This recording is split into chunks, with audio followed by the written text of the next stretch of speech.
श्री राधाकृष्ण दोस्तों, आप सभी का आपके अपने चैनल पॉजिटिव अप्रोच अकेडमी में एक बार फिर से स्वागत है। मेरा नाम नितेश भारद्वाज और आप सभी पॉजिटिव अप्रोच अकेडमी का एस्पायरेंट्स है। एस्पायरेंट्स, यह जो सीरीज आपके लिए चलाई गई है, इस क्लास में हम टॉप 10 एमसीक्यूज को डिस्कस करेंगे, जो फिजिक्स पॉइंट ऑफ व्यू से बहुत ज्यादा इंपॉर्टेंट है। क्यों? क्योंकि ये क्वेश्चन बार बार टेट एग्जाम में रिपीट हो रहे हैं फिजिक्स के पोर्शन में, और ये क्वेश्चन आपको हेल्प करेंगे फिजिक्स के पोर्शन में 30/30 मार्क्स लेने के लिए। एक भी क्वेश्चन स्किप मत कीजिएगा, बहुत वैल्यूलेबल ये सारे क्वेश्चन रहेंगे। हर क्वेश्चन के बाद जब पूरे हम इन 10 क्वेश्चन को का पढ़ लेंगे, आपने अपना स्कोर कमेंट करके हमें जरूर बताना है। याद रखना, 10 आउट ऑफ 10 आपका स्कोर होना चाहिए, तो मुझे अपना स्कोर जरूर बताइएगा। सबसे पहला क्वेश्चन देखेंगे आज की इस क्लास का, लेकिन उससे पहले, सपने वो नहीं जो सोते समय देखते हैं, सपने वो हैं जो हमें सोने नहीं देते। सपने वो नहीं जो सोते समय हम देखते हैं, सपने वो हैं जो हमें सोने नहीं देते। आज की यह क्लास आपके फिजिक्स के 30 नंबर के नाम, जो काफी वैल्यू जो है आपके इन 30 नंबर को लाने के लिए वैल्यू ऐड करेगी। सबसे पहला क्वेश्चन देखेंगे आज की इस क्लास का, और सोने से पहले यह क्लास देखनी है, ठीक है? और टाइम नोट कर लो अगर नए हैं चैनल के ऊपर। 8 बजे के बाद कभी 8:30, 9, 9:30 बजे आपके लिए क्लासेस यूट्यूब के ऊपर डेली लगती है। और जो नए हैं, टेलीग्राम चैनल को ज्वाइन कर लेना। यहाँ पर फ्री पीसीएम के नोट्स हैं, साइकोलॉजी के नोट्स हैं, और यूट्यूब के ऊपर वीडियो आने से पहले वहां पे लिंक आ जाता है। चलो आ जाओ अब सभी एक्सपर्ट्स, पहला क्वेश्चन पढ़ेंगे। The mass of a man standing on a lift is 60 kg. What is the weight when he is standing on a lift which is moving upward with acceleration 4.9? हमसे पूछा है उसका वेट क्या है जब lift ऊपर जा रही है। स्टूडेंट्स, दो केस बनते हैं। जब लिफ्ट ऊपर जाती है तो क्या होगा, जब लिफ्ट नीचे आती है तो क्या होगा। हम यहाँ पर बात करेंगे जब लिफ्ट ऊपर जाती है तो क्या बनता है हमारा वेट, क्या होता है, m × g + a। यानी ये क्या है जी, एक्सेलेरेशन ड्यू टू ग्रेविटी, ये उसकी एक्सेलेरेशन में ऐड होगी। जो एक्सेलेरेशन गिवन है कितना है, 4.9। उसका वेट कितना है, मास कितना है, दैट इज 60 kg। ये हो गया क्वेश्चन आपका। 60 × 8 × 8 = 16 और 1 = 17, 9 10 और 1 4 14, यानी 14.7 मल्टीप्लाई करूंगा। देखो, 0, 7 6 के 42, कैरी 4, 6 चौके 24 4 28, 6 और 2 8, डेसिमल यहाँ लगेगा, यानी कि 882 kg will be our right answer. जब 4.9 एक्सेलरेशन से लिफ्ट ऊपर जाएगी, उसका वेट कितना होगा, 882 kg। Question clear? हमने क्या किया, फॉर्मूला पता होना चाहिए। तो जब लिफ्ट ऊपर जाती है, जब लिफ्ट नीचे आती है, फॉर्मूला हो जाता है m × g - a। और जी हाँ मेरे प्यारे दोस्तों, जो 500+ पॉइंट की सीरीज हमने चलाई है, पता है ना, फिजिक्स की भी बहुत जल्द जो है आने वाली है। फिजिक्स की बहुत जल्द वो 500+ की पॉइंट्स की सीरीज आने वाली है। चाहते हैं ना, चाहते हैं ना, यस टाइप कर देना। जी हाँ, यस टाइप कर देना, यस टाइप कर देना। अभी क्या, अभी वीडियो पॉज कर लो, नेक्स्ट क्वेश्चन के ऊपर जाने से पहले यस टाइप कर लेना, ठीक है? ये क्वेश्चन हो गया, एक सेकंड है ना। दूसरा question, which of the following radiation has list wavelength. भाई वेवलेंथ किस रेडिएशन की जो है सबसे कम, लिस्ट सबसे कम पूछी। तो फ्रेंड्स, इस क्वेश्चन, ऐसे क्वेश्चन ना बार बार पूछे जा रहे हैं, मैं सभी की बता देता हूँ। मैं एक ना याद करने का तरीका बताता हूँ। सबसे पहले होगी रेडियो की सबसे दूर तक वेवलेंथ। देखो, सबसे रेड कैसे याद रखना आपने, कि देखो, रेडियो चलता है, बहुत दूर से सिग्नल आते हैं, कभी चंडीगढ़ एफएम 91.9 एफएम, 100 विविध भारती, कितनी दूर से आते हैं। ठीक है, आप यहाँ बैठे हैं, शिमला से जो है समाचार प्रसारित किए जाते हैं, दूर से आते हैं, तो याद रखना सबसे ज्यादा वेवलेंथ जो होगी वो होगी रेडियो वेव की। उसके बाद आती है माइक्रोवेव, उसके बाद आती है माइक्रोवेव, माइक्रोवेव के बाद आती है स्टूडेंट्स इंफ्रारेड, माइक्रोवेव के बाद आती है इंफ्रारेड। इंफ्रारेड देखिए ना वेव कैसी होती है, वैसे तो विजिबल नहीं होती, लेकिन अगर कैमरा के थ्रू देखोगे ना तो दिख जाएगी। चलो, आज एक एक्सपेरिमेंट करना है। आपके घर में रिमोट है, और एक्सपेरिमेंट अभी करना, अभी वीडियो को पॉज करना। क्या क्या एक्सपेरिमेंट, घर में रिमोट होगा टेलीविजन का, उसके आगे एक बल्ब लगा होता है। आप क्या करो, अपना मोबाइल का कैमरा खोलो, अपने मोबाइल का कैमरा खोलो, ठीक है, और उसके देखो और उस बटन को दबाओ। आप देखेंगे वो जो बल्ब है ना वो चमकेगा, क्योंकि इंफ्रारेड विजिबल आंखों से दिखती नहीं है, लेकिन कैमरा उसको देख लेता है। अगर ये एक्सपेरिमेंट सक्सेसफुली हो गया तो अभी के अभी बताना मुझे कमेंट करके कि जी हाँ सर, हमने देखा और पहले से देखा है। बहुत अच्छी बात है। इंफ्रारेड मतलब क्या हुआ, उसको लो, कैमरा से देखो, बटन दबाओ, आप देखना लाइट जलेगी, पर्पल कलर की, जामुनी कलर की, ठीक है, पक्का करना। उसके बाद इंफ्रारेड के बाद आ जाता है विजिबल रीजन हमारा, विजिबल रीजन, जहां पर विबगायोड 7 लाइट्स आती हैं। चलेंगे आगे, उसके बाद आता है अल्ट्रावायलेट, उसके बाद आता है एक्सरेज, और उसके बाद आती है गामा रेज, उसके बाद आती है गामा रेज। सबसे कम जिनकी वेवलेंथ होगी वो कौन सी है, option number 1 gamma rays will be right answer. ऐसे याद नहीं होगी, एक बार फिर से याद कर लें। Radio wave, microwave, infrared wave, मेरे साथ बोलो, विजिबल रीजन, अल्ट्रावायलेट, एक्सरे, और उसके बाद आएगी गामा रेज। ठीक है, रेडियो, माइक्रो, इंफ्रारेड का एक्सपेरिमेंट आपको करना है अभी के अभी, 2 मिनट लगेंगे। Visible region, UV, X ray and gamma rays. चलेंगे आगे। To get 3 image of a single object one should have 2 plane mirror at an angle of, ठीक है, दो फॉर्मूले बताए थे, 360 बटे थीटा और 360 बटे थीटा माइनस 1। ऑप्शन नंबर जी पकड़ेंगे, ऑप्शन नंबर बी पकड़ेंगे, 360 बटे 90 माइनस 1। 90 चौके 360, 4 में से एक गया, 3 इमेज, 3 नंबर ऑफ, वही हमसे पूछा था। वाइस वर्सा भी पूछते हैं एस्पायरेंट कि 60 डिग्री के एंगल पे रखा है, कितनी नंबर ऑफ इमेज बनेगी। भाई 360 बटे 60, 0 6 6 के 36 और एक माइनस करना पड़ेगा, दैट इज 5 इमेज। और याद रखना, नंबर ऑफ इमेज कभी भी इवन मत लेना, ये हमेशा ऑड ली जाएगी, ये हमेशा ऑड ली जाएगी, ठीक है। Option number B will be right answer for this question. दोनों फॉर्मूला मैंने बता दिए। Next question, torque acting on an electric dipole in a uniform electric field is maximum if angle between P and E. What is the torque? Torque is the rotational effect होता है P cross E। अब जहां पे ये cross product आता है ना, इसका मतलब होता है साइन थीटा। जहां पे डॉट प्रोडक्ट आता है, कहां पे आता है, जैसे फोर्स मास इंटू एक्सीलरेशन, जैसे वर्क हमारा फोर्स इंटू डिस्प्लेसमेंट, है ना, ये डॉट प्रोडक्ट है, वहां पे कॉस थीटा आता है।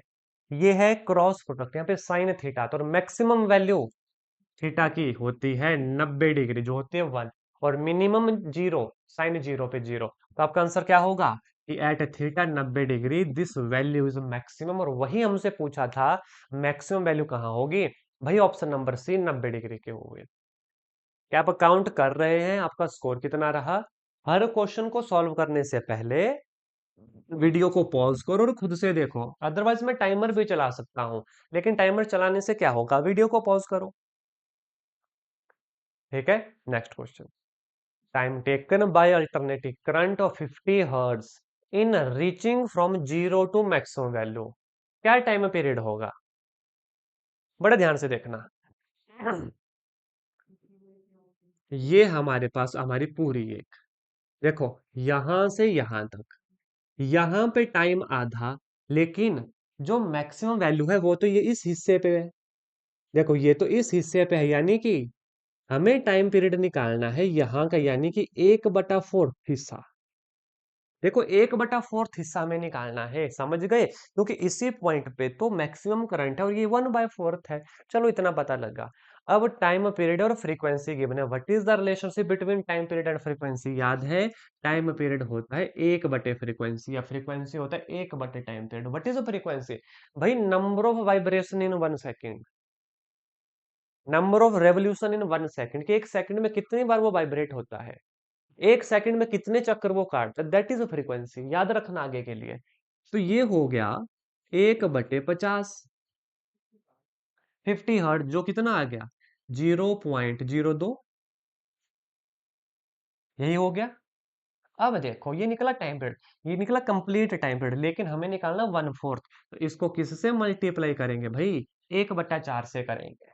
कितना आ गया ये आ गया 2/4 × 100, जो कितना आ गया 0.5/100, जो कितना आ गया 0.005 second. Option number B will be right answer for this question. देखो कहां से क्वेश्चन निकला।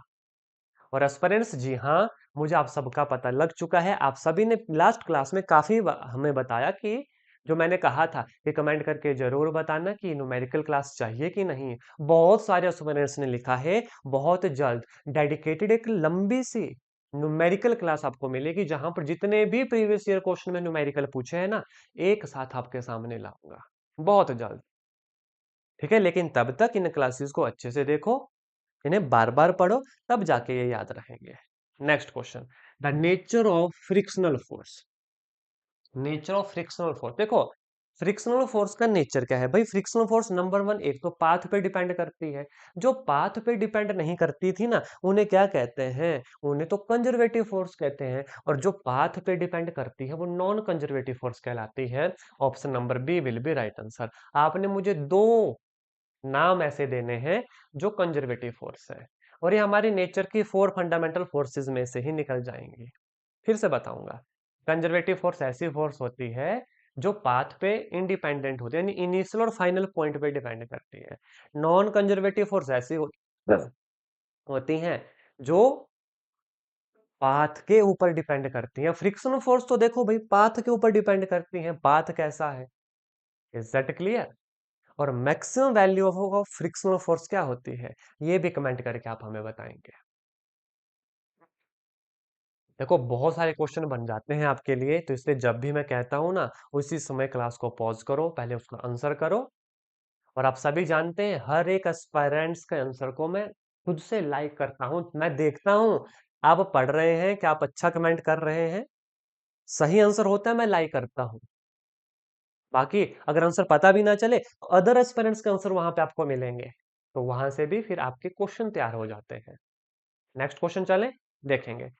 Kinetic energy of free electron is double its if its de Broglie wavelength change by a factor.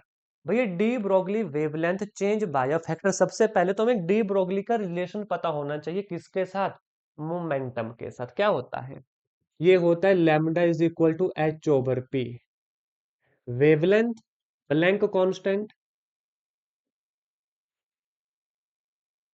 और ये हमारा momentum. This is de Broglie wavelength या de Broglie relationship with respect to momentum हमारा। हमसे पूछा kinetic energy, अब kinetic energy कहां से डालें। We know the relationship between kinetic energy and momentum, हम जानते हैं इस चीज को कि नहीं, हमें पता है काइनेटिक एनर्जी जो होती है पी स्केयर बटे 2m के बराबर होती है। ये क्वेश्चन भी आता है एग्जाम में, ये क्वेश्चन भी आता है सेपरेट से एग्जाम में। यहां से मोमेंटम निकल गया 2m इंटू काइनेटिक एनर्जी, यहां से मोमेंटम निकल गया under the root of 2 time kinetic energy. इस वैल्यू को यहां पुट करूंगा, लैम्डा आ गया h ओवर मोमेंटम कितना है 2m काइनेटिक एनर्जी। यहां से क्या देखने को मिला, लैम्डा जो है इनवर्सली प्रोपोर्शनल है काइनेटिक एनर्जी के, वो भी कैसे, अंडर द रूट में।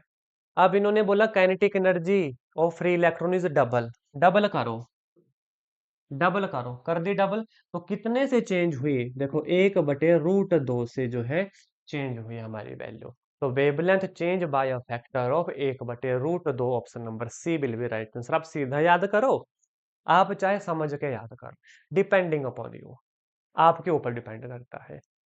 हुआ कैसे मैंने बताया, इसमें ये रिलेशन जरूर याद करना, what is the relationship between kinetic energy and momentum. ये क्वेश्चन भी एग्जाम में बार बार पूछा जाता है कि मोमेंटम और काइनेटिक एनर्जी के बीच में क्या रिलेशन है। स्कोर लिख रहे हो या नहीं लिख रहे, मैं देखूंगा अंत में कौन कौन जो है अपना स्कोर लिखेगा, मुझे पता लग जाएगा कि आप मेरी बात मान रहे हैं या नहीं मान रहे। ठीक है, बस क्वेश्चन को अच्छे से समझ लेना मतलब कुल मिला के बात ये है, मैं चाहता हूँ इन क्वेश्चन को समझो, याद करो, क्योंकि एग्जाम में ये क्वेश्चन रिपीट होते हैं, बार बार पूछे जाते हैं। Zener diode is used for, सीधा आंसर बताऊंगा, it is used for stabilisation. Zener diode का यूज होता है स्टेबलाइजेशन के लिए। नेक्स्ट क्वेश्चन देखना, if a convex lens of focal length 80 centimetre and concave lens of focal length 50 centimetre are combined, what will be there resulting power. देखो power ना, जो resulting power होती है वो सीधी ऐड हो जाती है, P1 जमा P2। अब यहाँ पर पहले P1 निकालेंगे। What is the formula for power? ये होता है 1 बटे फोकल लेंथ। हमेशा याद रखना फोकल लेंथ होते हैं मीटर में, सेंटीमीटर में नहीं होती, मीटर में होती है। तो पहले P1 निकालेंगे, किसका? कॉन्वेक्स लेंस का। कितनी है फोकल लेंथ? 80 सेंटीमीटर है। 1/80/100। 100 कहाँ से आया? इस 80 सेंटीमीटर को मीटर में बदल दिया।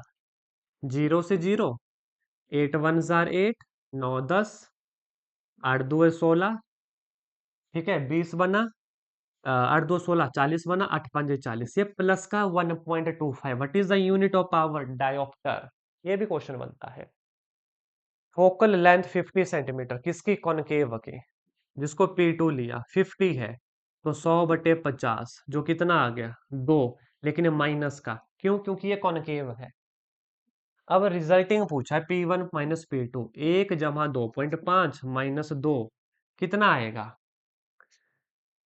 2.001.25। देखने पे पता लग रहा है 75, यानी कि -0.75 dioptre will be combined power of these two lens.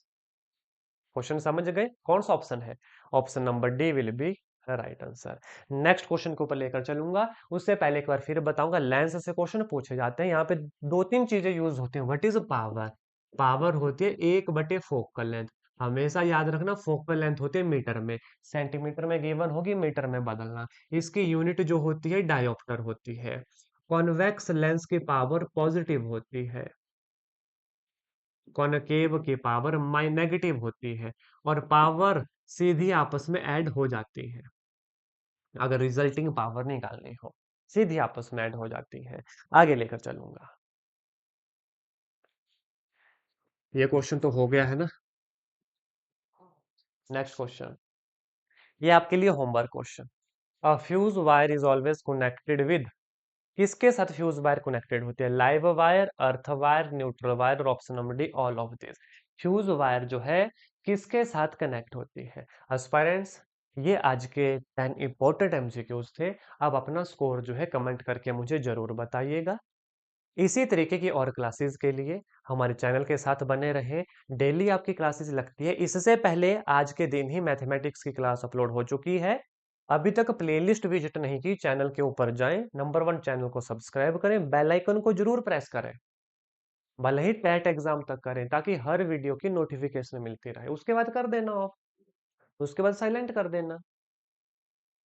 Telegram के ऊपर जरूर ज्वाइन करो, जो फ्री कंटेंट है पूरा फायदा उठाओ। डेली क्लासेस लगती हैं, इतनी क्लासेस है ना, अगर यहाँ से भी अच्छे से पढ़ोगे तो बहुत अच्छा स्कोर आएगा। और ये भी बता दूं, क्रैश कोर्स भी हमारे चैनल के माध्यम से लॉन्च हो चुका है। इस दिए गए व्हाट्सएप नंबर के ऊपर सारी जानकारी मिल जाएगी। चलो एस्पायरेंट्स, आज के सेशन में हम इतना ही करेंगे। धन्यवाद। एक कदम सफलता की ओर, और अब की बार 110 के पार। धन्यवाद। जय हिंद, जय भारत।